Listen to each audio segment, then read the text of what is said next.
guys! Hello everyone! Kumusta?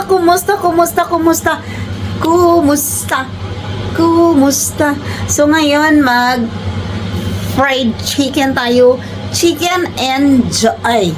So ito, nagano tayo guys, pinakuluan ko muna kasi frozen siya and kasi ay malangsa pag frozen and hindi natin alam na hinugasan ba nila o saan galing to. So kailangan natin linisan and pakuluan ko muna bago ipa-fried ko sa oil. Ayan siya guys.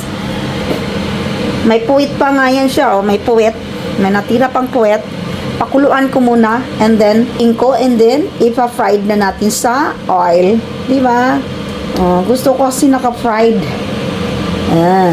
Fried and ano muna. Diba? Yan lang siya guys. Pakuluan muna natin yan siya. Patutuyuin muna natin and kukunin natin yung mga balat bago natin ipa-fried chicken. Gagamit tayo ng Tasty Boy sa pang-fried chicken. Pero hindi natin gagamitin lahat. Kalahati and then lagyan natin siya ng mais-mel. Lalagay tayo nito ng mais-mel. Tayo ng kunti nito. Kunting bread flour.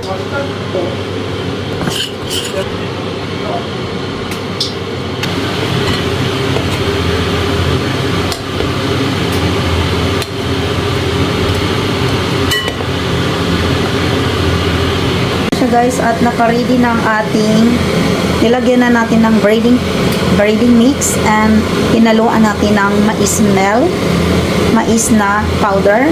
So meron siyang bread flour and then may etlog. So yan, hinaluan na natin at ipa-fry na natin.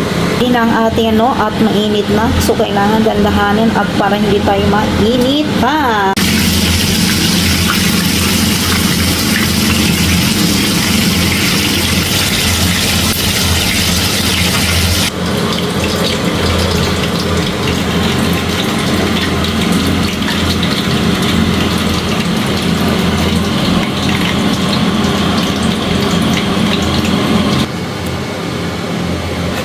Jollibee! Chicken Jollibee guys! Nandito tayo sa Jollibee.